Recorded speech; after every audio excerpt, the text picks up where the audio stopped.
नमस्कार दोस्तों, आप सभी लोगों का मैं रोहित कुमार directstudy.com पे बहुत बहुत स्वागत करता हूँ।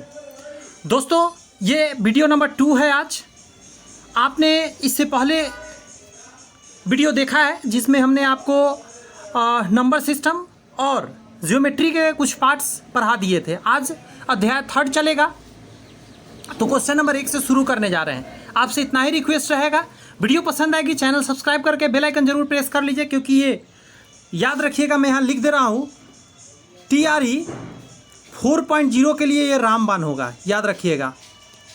अब आपके मन में चल रहा होगा ऐसा मैं क्यों बार बार बोल रहा हूँ, क्योंकि NCERT का क्वेश्चन कितना इंपॉर्टेंट होगा आप खुद सोच कर देखिए। थोड़ा साउंड जा सकता है बैकग्राउंड से, उसे इग्नोर करिएगा। क्वेश्चन नंबर पहला से शुरू करने जा रहे हैं। चैप्टर का नाम है पूर्णांक, इंटीजर इसी को बोलते हैं। पहला करा है 0 से छोटे प्रत्येक पूर्णांक का चिन्ह होता है वो निगेटिव होता है। ध्यान रखिएगा, हमेशा माइनस लगा रहता है। बीच में 0 होता है, इधर 1 2 3 4 5 6 ऐसे करके प्लस में बढ़ता है। पीछे -1 -2 -3। 0 से जैसे ही छोटा होगा वो माइनस में चला जाएगा, तो इसीलिए आंसर क्या हो जाएगा 2। क्वेश्चन नंबर 2 पर ध्यान दीजिए। क्वेश्चन नंबर 2 कह रहा है संख्या, गौर से सुनिएगा, संख्या रेखा पर 0 के दाईं ओर 5 इकाई की दूरी पर पूर्णांक है।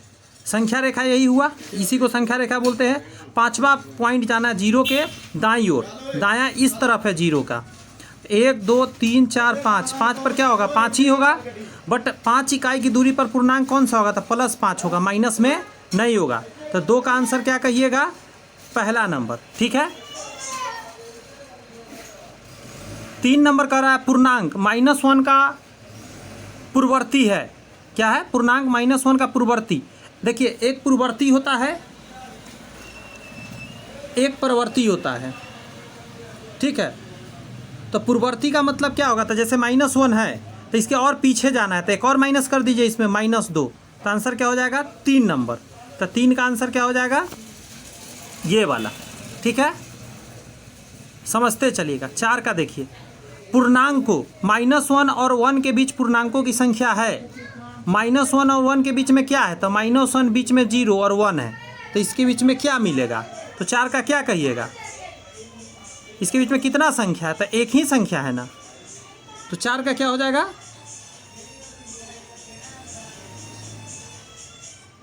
अच्छा पूर्णांकों की संख्या पूछ रहा है। अच्छा देखिए, ये क्वेश्चन थोड़ा कंफ्यूजिंग कर रहा है, बात समझिए। पूर्णांक को -1 और 1 के बीच पूर्णांकों की संख्या है, -1 और 1 के बीच में पूर्णांक की कितनी संख्या है अगर पूछेगा तो 1 है, लेकिन कौन सा पूर्णांक है, तो 0 है ना। देखिए, इन दोनों के बीच संख्या तो 1 है, लेकिन क्या है, तो 0 है। अब इस क्वेश्चन का मतलब समझना थोड़ा सा डिफिकल्ट हो रहा है, क्योंकि इस किताब में आंसर 0 दिया है, तो कैसे होगा 0, आप खुद सोचिए। कह रहा है पूर्णांकों -1 और 1 के बीच पूर्णांकों की संख्या है, तो एक संख्या है, आंसर पहला होना चाहिए, ठीक है। इसका आंसर मिसप्रिंट है। अगला कहता है -5 और 5 के बीच स्थित पूर्ण संख्याओं की संख्या है। पूर्ण संख्या कितना है -5 और 5 के बीच में, तो लिखो क्या, -5 -4 -3 -2 -1 0 1 2 3 4 5, इसको छोड़ दीजिए, इसको छोड़ दीजिए, इसके बीच में पूर्ण संख्या पूछ रहा है। अब आपको पूर्ण संख्या का डिफिनीशन पता होना चाहिए, बात समझ में आ रही है।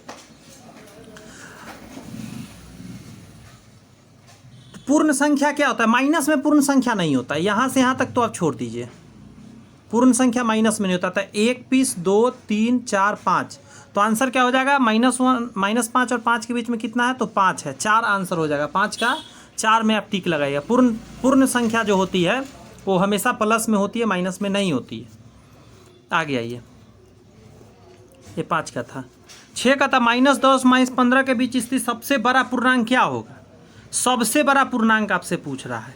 अच्छा, पूर्ण संख्या नहीं पूछ रहा है, रियल नंबर नहीं पूछ रहा है आपसे। पूर्ण संख्या रियल नंबर होता है, पूर्णांक मतलब इंटीजर, तो सबसे बड़ा इंटीजर इसके बीच में क्या होगा, समझने का सही प्रयत्न कीजिए। तो कहिएगा 6 का कि सर शुरुआत तो -10 है, तो इसके आगे तो होगा नहीं, पीछे ही चलेगा। मैं इधर नहीं, मैं यहाँ से लिखता हूँ -10, तो क्या होगा -11 -12, ऐसे करते करते आप -15 तक जाएंगे। तो जितना बड़ा होता जाएगा माइनस में उतना ही वो क्या हो जाएगा, छोटा हो जाएगा। तो इसको छोड़ दीजिए और इसको छोड़ दीजिए, इसके बीच में सबसे बड़ा कौन होगा, तो यहाँ वाला होगा। इधर -13 होगा, -14 होगा, लेकिन ये माइनस में 14 है, तो जितना ज़्यादा माइनस उतना ही छोटा होता जाएगा। तो 11 हो जाएगा, -11 आंसर 2 नंबर, क्योंकि इसके बीच पूछा है, इन दोनों में से किसी को नहीं लेना है।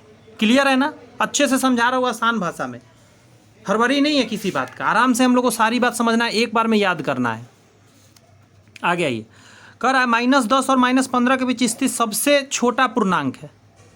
सोचिए, -10 और -15 के बीच सबसे छोटा पूर्णांक, तो ऊपर वाला क्वेश्चन और नीचे वाला क्वेश्चन सेम है ना, तो सबसे छोटा क्या हो जाएगा, -14। सबसे बड़ा ये था तो सबसे छोटा -14, तो आंसर हो जाएगा 7 का 4। ठीक है, -14। 8 नंबर का रहा है संख्या रेखा पर पूर्णांक 5 स्थित है, यहाँ 0 है बीच में, तो 1 यहाँ होगा, यहाँ 2 होगा, यहाँ 3 होगा, यहाँ 4 होगा, यहाँ 5 होगा। तो 0 के कितना, 1 2 3 4 5, 0 के बाईं ओर नहीं, 0 के दाईं ओर, इधर दायां हुआ ना, इस तरफ दायां हुआ। 0 यहाँ अगर मान ले खड़ा है तो इसका इधर दायां इधर बायां, तो 0 के दाईं ओर 2 नंबर आंसर हो जाएगा। 8 का क्या हो जाएगा, 2 नंबर। क्लियर है बात। 9 नंबर देखिए, पूर्णांकों के किस युग्म में पहला पूर्णांक संख्या रेखा पर दूसरे पूर्णांक के बाईं ओर स्थित नहीं है। इसका मतलब दाईं ओर स्थित है, मतलब आपको निकालना है कि जो पहला पूर्णांक संख्या रेखा पर दूसरे पूर्णांक के बाईं ओर, यानी दूसरा पूर्णांक पहले लिखिए, इसका दायां नहीं, देखिए बाईं नहीं होना चाहिए था, दायां होना चाहिए। तो इसमें दायां है -1 नहीं, -1 इस तरफ आएगा, क्योंकि प्लस है तो माइनस इधर में होगा, तो ये तो गड़बड़ हो गया। अच्छा, अगला आइए, -5 लिखिए, हमको इधर देखना है। तो -5 के इस तरफ में -3 जाएगा, तो हाँ जाएगा, क्योंकि यहाँ -4 रहा होगा, -3 फिर -2 माइनस हो, तो ये इसके तरफ जाएगा, तो आंसर क्या हो जाएगा, 9 का 2 हो जाएगा। बात समझ में आया। कहिएगा इसका चेक कीजिए, तो सर आइए मैं चेक कर देता हूँ। -3 लिखिए, क्योंकि दूसरा पूर्णांक के पूछ रहा है, के बाईं ओर, तो इसका बाईं ओर नहीं होना चाहिए था, दाईं ओर चेक कर लेंगे। तो -5 आएगा इसके इधर, नहीं -5 इधर कहीं पर होगा, -4 इधर, -2 हो सकता है, -1 हो सकता है, तो इधर तो नहीं आएगा, तो इसीलिए आंसर क्या होगा, 2 नंबर। क्लियर है जी सर। ऋणात्मक चिन्ह वाला पूर्णांक सदैव निम्नलिखित में से छोटा होता है। माइनस वाला हमेशा 0 से छोटा होता है, हमेशा क्या होता है, 0 से छोटा होता है। धनात्मक से छोटा तो होता ही होता है। 11 नंबर क्वेश्चन पर आइए, कह रहा है धनात्मक चिन्ह प्लस वाला पूर्णांक सदैव निम्नलिखित से बड़ा होता है, तो 0 से हमेशा बड़ा होगा। धनात्मक वाला क्या होगा, बीच में 0 है, मैं तो कई बार लिख दिया, बीच में 0, इधर हमेशा बड़ा होता चला जाएगा, तो क्या होगा आंसर, 0 इसका भी 11 का। 12 नंबर, -50 के पूर्ववर्ती का परवर्ती है। देखिए -50 हुआ, इसके पूर्ववर्ती, इससे पहले तो -49 के फिर आगे जाइए तो -50, -50, 12 का आंसर क्या हो जाएगा, सेम रह जाएगा। एक पीछे आके कहा, एक आगे हो जाइए, तो वहीं पे आप पहुंच गए। एक ऋणात्मक पूर्णांक का योज्य प्रतिलोम है। अब आपको यहाँ पे जानना होगा योज्य प्रतिलोम क्या होता है, गौर से सुनिए। किसी संख्या तथा उसके प्रतिलोम का योग सदैव 0 होता है, इसीलिए ऋणात्मक पूर्णांक का योज्य प्रतिलोम सदैव धनात्मक हो जाता है। बात समझ में आया। एक ऋणात्मक पूर्णांक का योज्य प्रतिलोम हमेशा क्या हो जाता है, प्लस, क्योंकि 0 लाना है आपको। जैसे मैं 4 का पूछूंगा तो कहिएगा -4, तो -4 का क्या कहिएगा, तो +4, यानी धनात्मक हो जाएगा, माइनस का पॉजिटिव हो जाएगा, तो सदैव धनात्मक होता है, यानी 2 हो जाएगा 13 का आंसर। छोटा छोटा बात है, लेकिन ये सब एग्जाम में पूछ सकता है फंसाने के लिए। अमूल्य और अमर कश्मीर में क्रमशः 2 स्थान ए और बी पर रहते हैं। यहाँ ए लिख देता हूँ, यहाँ बी लिख देता हूँ।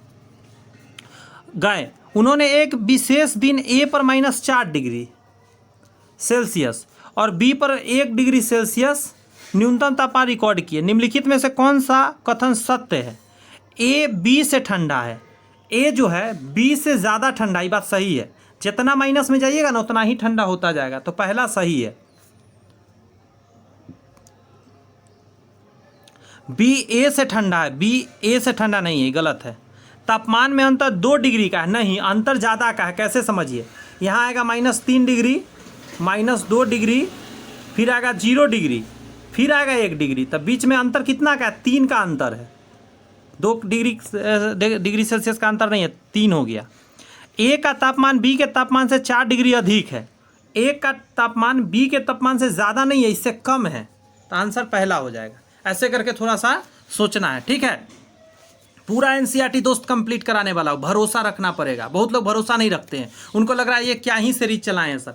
This is the right series, क्योंकि आपको एनसीईआरटी के एक एक क्वेश्चन आपके आंखों से गुजरेगा क्लास 6 से 10 तक। अभी 6 का है, कुछ दिन बाद 7 हो जाएगा स्टार्ट। 6 जैसे ही कंप्लीट होगा, एक वीडियो में एक ही चैप्टर थोड़े ना कर रहे हैं, एक से ज़्यादा चैप्टर चल रहे हैं, बड़े बड़े चैप्टर है, फिर भी 2-3 चैप्टर खींच रहे हैं ताकि सारे चीज़ हो। अब इतना भी तेज़ तो नहीं है करेंगे कि आपको समझना है, समझने आपको समझ आता रहे, इतना तेज़ जरूर चलूँगा। जब एक ऋणात्मक पूर्णांक को एक अन्य ऋणात्मक पूर्णांक में घटाते हैं तो परिणाम का चिन्ह क्या होगा? बात को समझिए। हम आपके सामने एग्जाम्पल रखते हैं, जैसे एक ऋणात्मक है, इसमें से एक ऋणात्मक को और घटाते हैं। हम एक और कंडीशन लेते हैं, एक ऋणात्मक में से एक और ऋणात्मक घटाते हैं। यहाँ देखिए क्या हुआ, -5 माइनस माइनस +2, 5 में से 2 गया, -3 यहाँ आएगा, -2 यहाँ पे हो गया, +5 यहाँ पे आ जाएगा, +3। तो आप देख रहे हैं ये मान पर डिपेंड कर रहा है, प्लस में भी आ सकता है, प्लस में भी आ सकता है, माइनस में भी आ सकता है, ये साइन पर डिपेंड कर रहा है। आप देखिए क्या कर रहा है, जब एक ऋणात्मक पूर्णांक को एक अन्य ऋणात्मक पूर्णांक में से घटाते हैं तो परिणाम का चिन्ह सदैव ऋणात्मक होता है। कहाँ रहा सदैव ऋणात्मक? एक तब पॉजिटिव हो ही गया। सदैव धनात्मक, कहाँ सदैव धनात्मक है? एक जगह निगेटिव तो हो ही गया। कभी ऋणात्मक नहीं होता है, ऋणात्मक तो है ये है।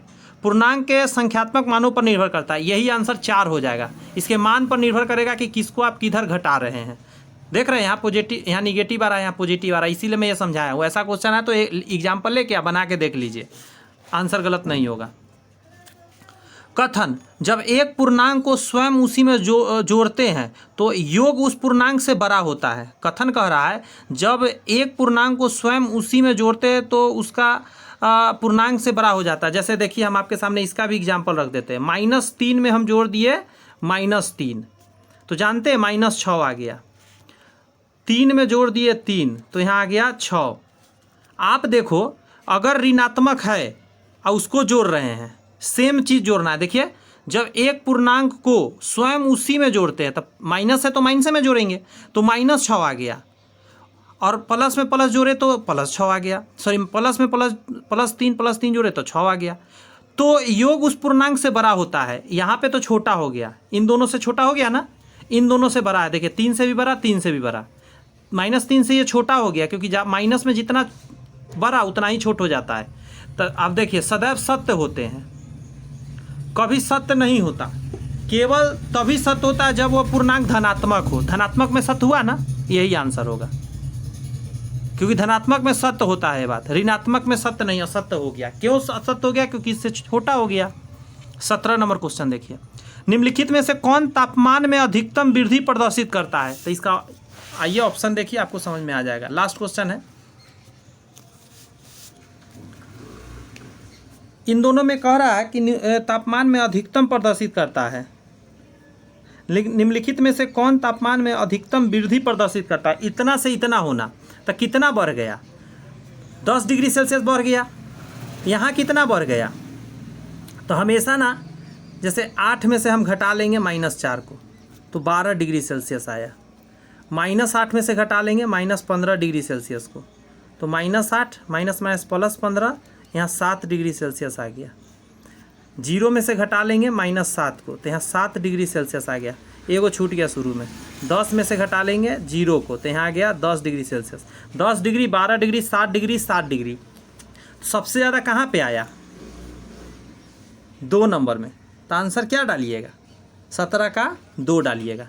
बात समझे? इधर वाला में से इधर घटाइए, इतना से इतना हो गया, इतना से इतना हो गया, इतना से इतना हो गया, इतना से इतना हो गया, तो जो हो गया उतना में से घटा लीजिए जो पहले वाला था। सबसे ज़्यादा कहाँ पे आया? 12 डिग्री सेल्सियस। तो आंसर 2 हो जाएगा। ठीक है, यहाँ देख लीजिए आंसर भी दिया हुआ है आपका। जो मैं अभी समझाया हूँ यही सॉल्यूशन सब यहाँ दिया गया है।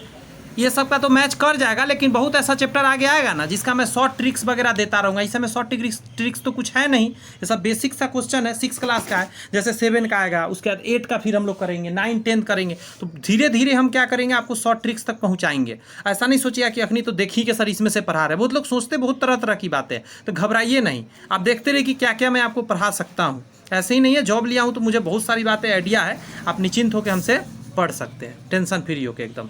विश्वास रखेंगे तो जल्दी सफलता मिलेगा, ये मैं बार बार बोलता हूँ। मैंने अपने गुरु पे बहुत भरोसा रखा था, तो आपको भी रखना पड़ेगा हम पे।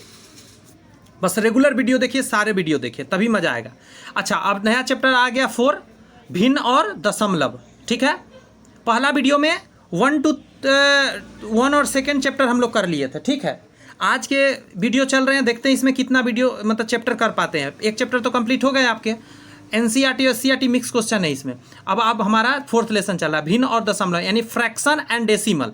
अभी इंटीजर खत्म हुआ है। पिछला चैप्टर जो पूर्णांक था, ये जो लिखते हैं ऐसे पूर्णांक, इसका मतलब क्या होता है, इंटीजर होता है, इंटीजर्स। अभी क्या है हमारा चैप्टर, इसको बोलते हैं फ्रैक्शन, यहाँ ए और सी भी है, fraction and decimal, decimals, fractions and decimal बोलते हैं इसको, भिन्न और दशमलव। पहला क्वेश्चन देखिए, कह रहा है भिन्न जो 4/5 के बराबर नहीं है इसमें से। तो देखिए 0 से 0 कटेगा, 4/5 मैच का गया। 3 से काटिए, 3 चौका 12, 3 पचे 15, 4/5 आ गया, ये भी इसके बराबर हो गया। 4 से काटिए, 4 चौक 16, 4 पचे 20, 4/5 ये भी आ गया, ये नहीं आएगा। 3 से काटिए, 3 बार में 5 बार में 3/5, तो यही आंसर हो जाएगा।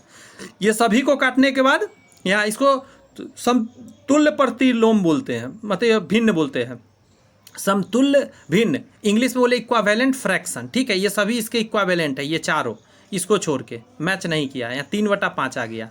ठीक है, हाँ सर समझ में अच्छे से आ रहा है, ऐसे ही समझाइए ना सर। 4 पॉइंट, मैं आपसे एक वादा लेना चाहता हूँ, 4.0 में एक सीट आपका होना चाहिए। बस इतना मेरे को वादा करिए और मेरे साथ लग जाइए, हम आपके पीछे पड़े रहेंगे, हर चीज़ ला के रख देंगे। 80 नंबर का तभी स्टार्ट कर दिया हूँ, 40 नंबर साइंस और 40 नंबर मैथ, तो आप टेंशन फ्री रहिए। और बात रहा प्रैक्टिस सेट पहले से करा रखे हैं, उसको भी कभी दिल करे तो देखते रहिए, अन्यथा लास्ट का 1 महीना बचेगा, 1.5 महीना, उस समय हम ढेर सारा प्रैक्टिस सेट आपको धराधर करा देंगे, बहुत सारा, वहाँ से पूरा जीएस वगैरह कंप्लीट करा देंगे। आप निश्चिंत रहिए, बस अभी मेनली मैथ और साइंस पर फोकस करना है, जहाँ से मार्क्स सबसे ज़्यादा हम लोग गेन कर सकते हैं। ठीक है, आइए, बे 2 क्रमागत पूर्णांक जिसके बीच में भिन्न 5/7 स्थित है, इन सभी के बीच में 5/7 कहाँ स्थित है, तो सबसे पहले इसको भाग देना होगा आपको 7 से 5 में। ऐसा क्वेश्चन है तो पॉइंट दीजिए, 0 लिखे, 7 7 49 लगेगा, 1 आएगा, इस पॉइंट से एक 0 मांगिए, तो 7 1 7 लगेगा, 3 आएगा 0, 7 चौक 28। इतना करने का जरूरत नहीं है, बस अब आप देखिए 0.7 का मतलब है इधर में 0.714, तो आप सब मत देखिए, सिर 2 को मत सिर्फ देखिए, 0.7, 5 पॉइंट और 6 पॉइंट हो जाएगा, 5 पॉइंट के बीच में है ये, 5 के बाद 5.1, 5.2, 5.3, 5.4, ऐसे करते करते 5.9 और फिर 5.10 आएगा तो 6 हो जाएगा। अब देखिए इसमें 5 पॉइंट और 6.7 पॉइंट इसके बीच में है, 6 7 यहाँ है, देखिए 0 और 1 के बीच में है। इतना नहीं सोचना है, आप एक ट्रिक बता दे रहा हूँ, जीवन भर याद रहेगा, मैं लिख रहा हूं उसको समझिएगा जरा। छोटा और नीचे बड़ा, ये फ्रैक्शन का मान हमेशा 0 और 1 के बीच होता है। अगर ऊपर छोटा है और नीचे बड़ा है तो 0 1 के बीच होगा। बात समझ में आया, हमेशा याद रखिएगा। क्लियर है, ये बात याद रहेगा। अब यहाँ देखा जैसे मैंने ऊपर छोटा है तो 0 और 1 के बीच होगा। ठीक है, आगे कहता है 1/4 को हर 12 के रूप में लिखने पर उसका अंश क्या हो जाएगा। तो आप बात समझिए, यहाँ ताकिए जहाँ मैं लिख रहा हूँ 1/4, देखिए यहाँ देखिए कहाँ पे करा है, हर 12, तो आपको अंश और हर पता होना चाहिए। देखिए अंश ऊपर होता है और हर नीचे होता है, तो बचपन में ना मैं बड़ा भूल जाता था, हो सके आप भी भूल जाते होंगे, हर नीचे की ऊपर हर। तो इसका ट्रिक है, जमीन में हल चलता है, हल कहाँ चलता है, जमीन में, तो हल से हर याद रखिए, हर हमेशा नीचे, और अंश है ना इसको हंस याद रखिए, हंस, हंस आकाश में उड़ता है तो ऊपर में हमेशा अंश होता है, अंश हमेशा कहाँ होता है, ऊपर में होता है, और हर हल से याद रखिए नीचे चलता है ज़मीन में, ऐसे याद रहेगा, कभी नहीं भूलिएगा। तो यहाँ कहा है कि 12 कहाँ लिखना है, अंश के जगह पर, देखिए सॉरी हर के जगह पर 1/4 को हर 12 के रूप में लिखने पर तो कहाँ लिखिएगा, नीचे 12 लिखिएगा। अब देखिए इसका पहाड़ा पढ़िए, 3 चौका 12, आप यहाँ देखिए गुना 3 होना गया, तो आप यहाँ भी गुना 3 कर दीजिए, आपका आंसर आ जाएगा 3 × 3, तो ऊपर में 3 हो जाएगा। पूछा अंश क्या हो जाएगा, तो अंश ऊपर में क्या है, 3 है, देखिए मैच कर गया ना, तो 3 हो जाएगा। क्लियर है जी सर, बढ़िया समझ में आ रहा है सर। बस बस मेरे दोस्त, इतना ही समझना है आपको, बस समझते तो रहिए। बहुत बच्चे सिर्फ भारी पढ़ाई करते हैं, भारी नहीं, टोटल क्वेश्चन हम लोग कर जाएंगे, एनसीईआरटी और एससीईआरटी टोटल कर जाएंगे, भारी हल्का सब उसमें कवर हो जाएगा। निम्नलिखित में से कौन न्यूनतम रूप में नहीं है, जो कट जाएगा ना वो न्यूनतम रूप में नहीं होगा, जो नहीं कटेगा वो न्यूनतम रूप में, ये दोनों आपस में नहीं कट सकता, ये दोनों देखिए कट रहा है ना, तो ये न्यूनतम रूप में नहीं है। 5 से भी कट जाएगा, 5 से भी कट जाएगा, तो ये न्यूनतम रूप में नहीं है, यही आंसर हो जाएगा। ये सबको आप नहीं काट सकते, ये सबको आप नहीं काट सकते, ये कट जाएगा। एक और तरीका है, इन दोनों का HCF लीजिए, यदि HCF 1 आ गया जिसका, वही होगा, जिसका नहीं आया 1 वो हो जाएगा न्यूनतम रूप में नहीं, और जिसका 1 आता जाएगा HCF, जैसे इसका आ जाएगा, इसका आ जाएगा, इसका आ जाएगा, जिसका 1 आ जाएगा HCF, तो फिर क्या हो जाएगा, वो न्यूनतम रूप में हो जाएगा। अगर आपको HCF नहीं आता तो आप घबराने में, आगे क्वेश्चन है ढेर सारा, उसमें हम आपको पढ़ा देंगे, HCF आएगा ही आएगा, बहुत क्वेश्चन रिपीट होता रहेगा, मतलब सेम टाइप का।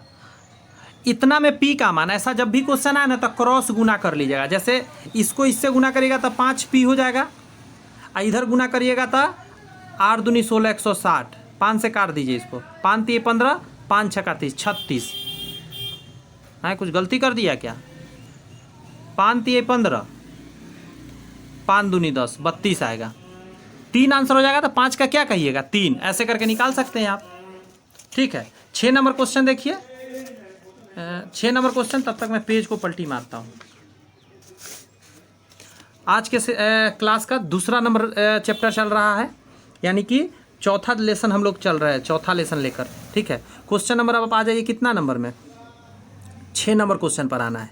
निम्नलिखित में से कौन अन्य के बराबर नहीं है, तो आपको चेक करना होगा काट काट के, जैसे देखिए पहला 6/8 है, तो काट दीजिए, इसका आधा 3 कर दीजिए, इसका 4 कर दीजिए, तो 3/4 आ गया। यहाँ 12 है, यहाँ 16 है, तो काटिए, 4 चौका 16, 4 3 12, 3/4 यहाँ भी आया। 15/25 है, 5 से काटिए, 5 3 15, 50 25, यहाँ आ गया 3/5, 18/24 है, 36 18, 6 चौका 24, तो देखिए सभी बराबर आ गया ना, ये बराबर नहीं है, तो आंसर मेरा क्या हो जाएगा 3। बेसिक सा क्वेश्चन था। चलिए 7 नंबर कहता है, निम्नलिखित में से कौन से भिन्न सबसे बड़ा है। इसमें सबसे बड़ा आपको जानना है, कैसे जानेंगे सबसे बड़ा, तो भाग दे दे के फटाफट आप देख सकते हैं। 5 में भाग दीजिए, 6 से 5 में भाग दीजिए, 9 से 5 में भाग दीजिए, और 8 से 5 में भाग दीजिए। तो या तो भाग दे के देखिए, या तो थोड़ा सा बुद्धि विवेक आप लगाइए। पहले मैं भाग देता हूँ, फिर मैं समझाऊंगा कौन सा बुद्धि में लगाने के लिए बोल रहा था। पॉइंट देंगे, 0 आएगा, 7 7 49, 1 आएगा 0, 7 7 1 7, यहाँ लगाइए पॉइंट 0, 6 7 42, 6 7 42, 6 8 48, 6 8 48। अभी अब खुद आप हो सके समझ जाइएगा कि क्या बुद्धि लगाना था। 6 36 18, आइए पॉइंट 0, 9 5 45, 5 आएगा 0, 9 5 45, पॉइंट 0, 5 8 40, 55 45, सॉरी 8 6 48, 8 6 48, 2 आएगा 0, 8 का 16, 8 दूनी 16। अब देखिए यहाँ पूछा था निम्नलिखित में कौन सा भिन्न सबसे बड़ा है, तो किस में सबसे बड़ा है, यहाँ 7 है, यहाँ 8 है, यहाँ 6 है, यहाँ 5 है, तो कहाँ है सबसे बड़ा, 8 से शुरू होगा ना सबसे बड़ा, तो आपका आंसर क्या हो गया, ये सबसे बड़ा है। अब आप बताइए मेरे को, आपने एक चीज़ गौर किया, ऊपर सब में सेम था, तो जी सर सेम था, नीचे में जो सबसे छोटा है ना, देखिए 7 9 8 और 6, सबसे छोटा है असल में वही क्या आया, सबसे बड़ा। तो ये ट्रिक है, याद रखना, एक नोट में यहाँ लिखता हूं, जब एक से अधिक भिन्न हो एवं, गौर कीजिएगा मेरी बात पे, अंश, अंश क्या होता है? ऊपर वाला, ऊपर वाला सभी में बराबर हो तो नीचे, नीचे समझ गए, हर में जो सबसे छोटा होगा, सबसे छोटा होगा वही सबसे बड़ा भिन्न होगा। ये मैं अपना हाथ से लिखा हूं, इसके पीछे कुछ बड़ा लॉजिक छुपा है। क्यों मैं लिख दिया हूं आपके सामने? ताकि कुछ देर तक मैं बोलता रहूंगा, कई बार बोलूंगा तो आपके माइंड में बैठेगा। हो सके आप, बहुत सारे स्टूडेंट होते हैं जो नोट्स भी बनाते हैं, उनको पता चल गया कि हाँ रोहित सर ने शुरू किया है सीरीज तो पूरा कंप्लीट कराएंगे, तो वो क्या कर रहा होगा आप समझ रहे हो? वो आशा लगा लिया, वो नोट्स भी बनाता होगा जो ज़्यादा इंपॉर्टेंट है, तो उसके लिए बहुत काम का है। बहुत लोग नहीं बनाते हैं नोट्स, तो कोई बहुत बड़ी बात नहीं है, लेकिन जो मेन कुछ बातें हैं वो नोट्स बनाते रहिए, तो ये माइंड में बैठा लीजिए। इसका एक उल्टा होगा, अब उल्टा अपने आप समझ जाना है। अगर नीचे बराबर हो जाए तो अब क्या होगा? आप इसी तरह भाग लगा के एक बार से चेक कर सकते हैं। इसी को सारा को पलट दीजिए, अब भाग दे के देख लीजिए, आपको इसका नोट्स मिल जाएगा। थोड़ा सा बुद्धि लगाइए। आइए, निम्नलिखित में से कौन सी भिन्न सबसे छोटी है? यहाँ पे तो आपने निकाल दिया, सबसे बड़ा ये निकला, क्योंकि जो नीचे सबसे छोटा होगा वही सबसे बड़ा होगा। निम्नलिखित में कौन सबसे छोटा निकालना है? तो आइए मैं पलटी मारता हूँ, आपके सामने क्वेश्चन का ऑप्शन लाता हूँ। ये रहा आपके सामने ऑप्शन।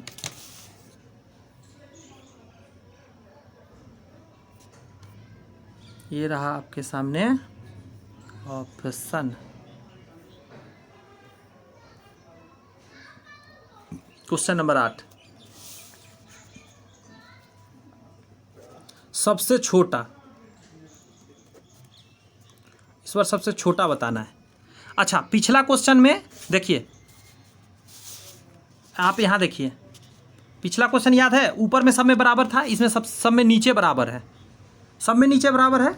आइए इसको भी प्रूफ करके एक बार देखते हैं क्या होता है। 8 से भाग देता हूँ 7 में, 8 से भाग देता हूँ 9 में, 8 से भाग देता हूँ 3 में, और 8 से भाग देता हूँ 5 में। 0.0, 8 8 64 लगेगा इसमें। 0.0, 8 3 24 लगेगा इसमें। सॉरी, यहाँ तो एक बार में ही लग जाएगा 8, यहाँ एक बार में लग जाएगा। यहाँ पे 0.0, 8 6 48। अब आप देखिए पूछा क्या गया है? सबसे छोटा या सबसे बड़ा भी पूछा जा सकता है, उससे मतलब नहीं है। चलिए, सबसे छोटा, सबसे छोटा क्या आया? 0.3। अब आप यहाँ गौर कीजिए, गौर कीजिए, यहाँ पे सबसे छोटा कौन है? ये आपने देखा कि सब जब नीचे बराबर हो, मैं इसको भी लिखूंगा लैंग्वेज, जब नीचे बराबर था तो जिस ऊपर छोटा वही सबसे छोटा। नोट क्या है इस क्वेश्चन के लिए? यदि नीचे सभी भिन्न में क्या हो? बराबर हो तो ऊपर में जिसमें सबसे छोटा वही भिन्न सबसे छोटा। इतना छोटा बात याद रखना है, ये याद रहेगा, बहुत आपको हेल्प मिल जाएगा। वरना भाग देने का तरीका पता ही है, फट फट फट फट भाग दे लीजिए, निकाल लीजिए। हो सके अभी मैं बता रहा हूँ आपको, लिख लिए, नोट्स बना लिए, याद हो गया, एग्जाम में हो सके माइंड डिस्टर्ब हो जाए। कितना देर लगेगा 4 को भाग देने में? बताइए आप मेरे को। फट फट फट मार दीजिए भाग। क्लियर है ना? चलिए, टेंशन ज़्यादा नहीं लीजिए। याद हुआ तो अच्छी बात, नहीं हुआ तो एग्जाम में मार दीजिएगा भाग। 9 नंबर क्वेश्चन, इतना और इतना का योग है, मतलब जोड़ना है। 4/17 और प्लस 15/17। जब नीचे बराबर रहता है तो ए को लिख देते हैं, ऊपर वाला जोड़ देते हैं 19। 19/17 पहला आंसर आ गया। 10 नंबर, इतना में से इतना को घटाने पर परिणाम। इतना में से, तो जिसमें से उसको पहले लिखिए, जिसको घटाना है वो बाद में। नीचे बराबर है तो ऊपर घटा दीजिए, आंसर आ जाएगा 14/9, 2 आंसर आ जाएगा। 11 नंबर क्वेश्चन पर आइए। सारे बात समझाऊंगा, हल्का भारी सब, टेंशन फ्री रहिए। इतना निम्नलिखित के बीच में स्थित है, ये किसके बीच में स्थित है? तो इसका ट्रिक से अब करता हूँ। अब देखिए, पहला को लेता हूँ 0.7 और 0.7, यहाँ है 0.74, यहाँ है 0.74 के आगे भी कुछ संख्या है, तो यहाँ कितना संख्या उतना जीरो देकर पुराइए इसको। 1 2 3, तो 1 2 3 इसमें ही पुराइए, इसमें 2 ही जीरो पड़ता है क्योंकि 2 अंक है तो 2 जीरो दे दिए, 4 अंक हो गया। अब आप देखिए कि इसके बीच का है कि नहीं। यहाँ पे है 7400 और ये 7400 से ज़्यादा हो गया, यानी इस तरफ चला जाएगा, बीच में नहीं आएगा, तो ये नहीं होगा। समझ में कुछ आया? अब क्या है, इसमें 0.75 है, यहाँ पे 0.79, तो इन दोनों के बीच में तो ये नहीं है, 74 के बाद ही होगा ना, 74 तो है नहीं। यहाँ देखिए 0.74 और 9, इसमें देखता हूँ 0.749, इसमें एक जीरो दे देंगे, 0.75, 2 गो जीरो, 4 अंक में भी आ गया, 4 अंक में भी आ गया। अब देखेंगे क्या इसके बीच में ये आएगा, तो देखिए 0.74749 जीरो और आगे एक और 9 है लास्ट में, यानी कि इसके आगे क्या रहा होगा, तो 0.7491 रहा होगा, 0.4792 रहा होगा, इसी करते करते एक जगह रहा होगा 9 वाला, तो ये इसी के बीच में आएगा, 3 आंसर होगा। ऐसा जब भी आए तो सबका डिजिट में जीरो लास्ट में रख के इतना बराबर कर लीजिएगा, इसमें जितना डिजिट होगा आराम से उसके बाद आप पकड़ सकते हैं किसके बीच में है। तो इसका 3rd आंसर था। अब आइए 12 नंबर, कह रहा है इतना निम्नलिखित के बीच में स्थित है। फिर से उसी टाइप का क्वेश्चन आया, मैं बनाऊं, मैं ही बना देता हूं। अब देखिए यहाँ पे क्या है, 0.023 है, पॉइंट के आगे 3 अंक है, इसमें देखिए 0.2 है तो इसके आगे हम 2 जीरो लिख के उतना ही बना लेंगे। अब सोचेंगे यहाँ 200 और 300 के बीच में ही है, तो नहीं, ये तो सर कहिएगा सोझे 0.23 है, यहाँ 1 लिखता तो 123 होता, तो ये तो है नहीं। हम कहीं आगे बढ़ते हैं, 0.020, 0.030 इसके बीच में है, तो हाँ सर यहाँ मैच कर रहा है। 0 2 इसके आगे होगा 21, फिर 22, फिर 23, सर इसी के बीच में होगा। आंसर क्या हो जाएगा, 12 का 2। बात समझ में आया? बोलिएगा ज़रा, क्लियर है? बेसिक यहाँ से बन रहा है, इसके बाद 6 खत्म होगा तो फिर 7, 6 का सारे चैप्टर का 7 पढ़ेंगे, 7 के बाद 8 पढ़ेंगे, 9 पढ़ेंगे, 10 पढ़ेंगे। समझिए कि पूरा बेस आपका एकदम स्ट्रांग हो जाए। मेरे साथ लगे रहिए, सारा कंप्लीट करा दूंगा। 11/7 को इस रूप में व्यक्त किया जा सकता है, तो आप भाग दे दीजिए ना 7 से 11 में, अपने पता चल जाएगा। 7 1 जा 7, 7 का 7, तो 7 4 11। अभी ये मिक्स फ्रैक्शन में लिखने का तरीका है, नीचे जो आएगा ऊपर लिखिएगा, जितना से भाग दिए वो तो नीचे ही लिखाता है कि हाँ भाई इससे भाग दिए थे, और यहाँ जितना बार में लगाइएगा वही बगल में लिख दीजिएगा, यही आंसर हो जाएगा। 1/4/7, 3 नंबर आंसर हो गया। ठीक है, मैच का गया। 14 पर इसको मिक्स फ्रैक्शन बोलते हैं, मिश्रित भिन्न। यहाँ देखिए मिश्रित भिन्न को रूप में व्यक्त किया जा सकता है। इसको तोड़ने का तरीका क्या है, नीचे गुना करते हैं और ऊपर जोड़ देते हैं।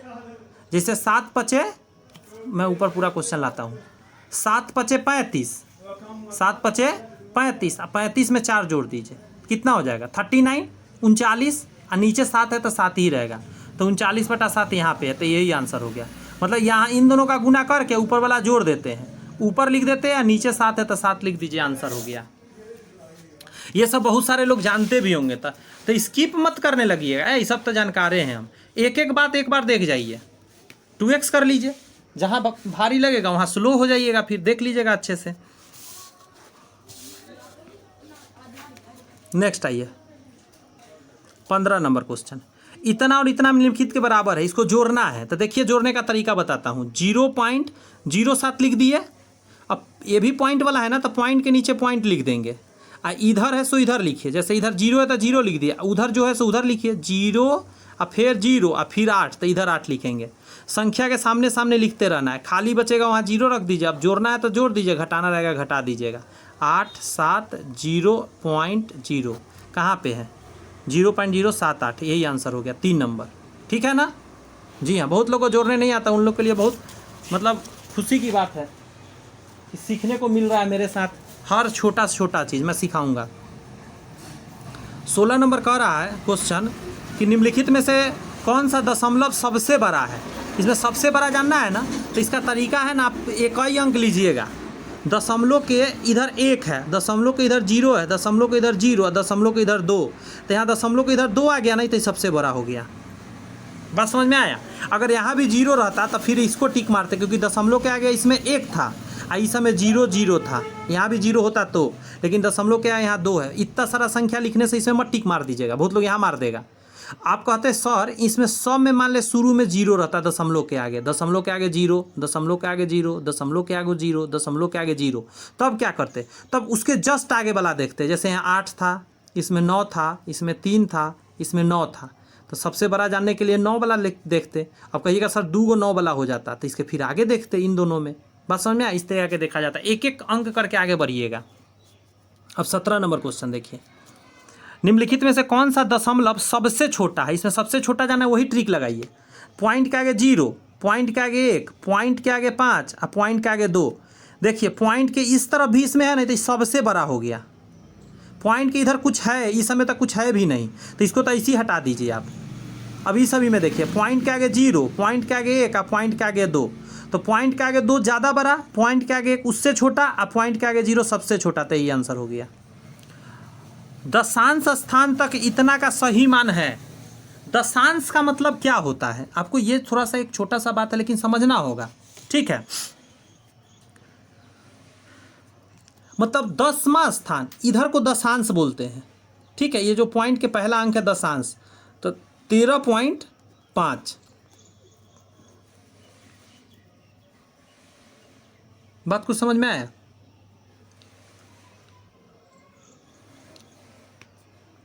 फिर से सुनिए, दशांश स्थान का मतलब है इसके आगे 1 पॉइंट। ठीक है, अब सुनिए, ये आंसर मत टिक मारिएगा, ये आंसर इसमें नहीं मैच करेगा। बताता हूँ क्यों। दशांश निकालना है तो पॉइंट के आगे ये अंक को आप लिख लीजिए। अब आप गौर कीजिए कि इसके आगे क्या है। ये जो 7 लिखा है, मैं इसकी बात कर रहा हूँ।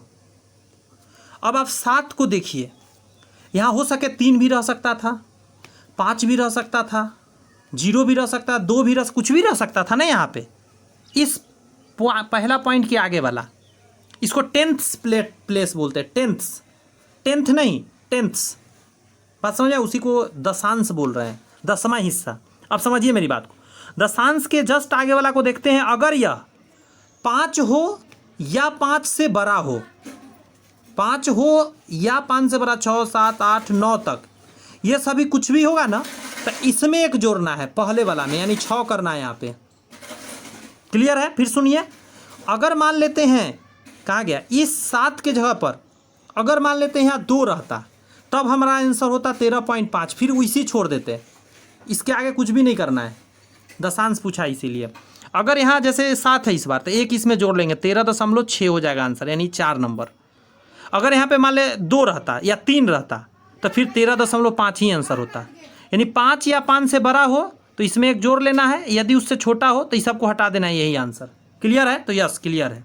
अब आइए 19 नंबर, आगे करा है 15.8, यहाँ करा 6.7 निम्नलिखित बराबर है। इसको माइनस करना है, तो माइनस कैसे करेंगे? तो पहले ये लिख देंगे, पॉइंट के नीचे पॉइंट, इधर 7 है इधर 3 है तो लिख देंगे, इधर 6 है तो 6 लिख देंगे।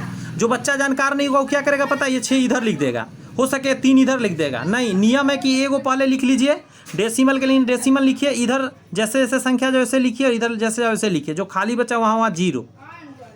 अब इसको जोड़ घटाना है, घटाइए। 1 हासिल लेंगे 10, 10 में से 3 गया 7, 7 में से 7 गया 0, 5 में 1 हासिल लेंगे 15, 15 में से 6 गया तो 9 6 15, तो 9.07 आंसर हो जाएगा। 9.07 आंसर हो जाएगा आपका 19 का 2 नंबर।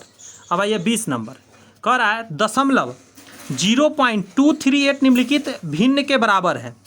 अब आपको भाग दे देकर सब में चेक करना होगा, तो इसका एक टेक्निक से हम भाग देंगे। अभी डायरेक्ट भाग नहीं दीजिएगा, जैसे पहला लीजिए। जब भी 5 या 2 वाला रहता था ट्रिक लगाते हैं, यहाँ 5 हो तो 2 से ऊपर नीचे गुना कर दीजिए, ठीक है। अगर यहाँ पे 2 वाला रहता तो फिर 5 से ऊपर नीचे गुना करते, तो ऊपर कितना आ जाएगा, तो कहिएगा 19 दूनी 38, 2 और नीचे आ जाएगा 1000। अब 3 अंक काट दीजिए और 3 अंक बाद दशमलव दे दीजिए यहाँ पे, यानी 0.238, या इसी को कह सकते हैं 0.238। बात एक ही है, अच्छा लगने के लिए 0 लगा देते हैं। आना गया, तो ये होगा, यही आंसर हो गया। अगला देख लेते हैं, इसको कैसे बनाएंगे। 2 नंबर ऑप्शन का 238 है और नीचे कितना है 25, तो 5 वाला तो है नहीं, तो 25 से 100 पुराइए, मतलब 0 वाला पुराइए, तो 25 चौका 100, तो इसमें 4 से गुना कर दीजिए, तो 25 चौका 100 नीचे हो गया, ऊपर गुना करिए, 8 चौक 32 के 2 हासिल 3, हासिल 3, 8 4 3 12, 13 14 15 के 5 हासिल 1, 4 दुनिया 8, 8 1 9, 2 0 हटाइए, 2 अंक बाद दशमलव दीजिए। ये तो है नहीं ऑप्शन में, यहाँ पे सॉरी क्वेश्चन में, तो ये भी ना होगा आंसर। यहाँ भी 4 से ऊपर नीचे गुना करना पड़ेगा। 50 वाला में क्या करिएगा, ऊपर नीचे 2 से गुना कर दीजिएगा। बात समझ में आया कुछ? तो ये आप करके देख, मैं तो कर ही दिया यहाँ पे। तो इस वीडियो में दोस्त इतना ही रखते हैं। आपने देखा अभी 2 चैप्टर इस वीडियो में हम लोगों ने कंप्लीट किया, यानी कि हमारा 4 लेसन हमने कर लिया। 6 क्लास का NCERT और SCERT 4 टोटल हम लोगों ने दोस्त किया। नेक्स्ट वीडियो में फिर उसी तरह 2-3 जितना संभव हो पाया, ठीक है, आधा घंटा से 1 घंटा के बीच में जितना संभव हुआ उतना हम लोग खींचते चलेंगे। आप निश्चिंत रहिए, मेरा साथ दीजिए, आप विश्वास कीजिए, आप खुद भी अब बिलीव करेंगे कि सर के साथ मिलकर कितना चीज़ आपने कितना जल्दी रिवाइज कर लिया। तो वीडियो पसंद आई है तो लाइक ज़रूर कीजिए, कमेंट्स कर दीजिए प्यारा सा एक, अच्छा लगा हो, कुछ नया सीखने को मिला हो, चैनल सब्सक्राइब करके बेल आइकन प्रेस कर लीजिए, ताकि जब भी वीडियो अपलोड हो आप तक पहुंच जाए। कुछ दोस्त मित्र में ज़रूर शेयर कर दीजिएगा। Bye bye, thank you.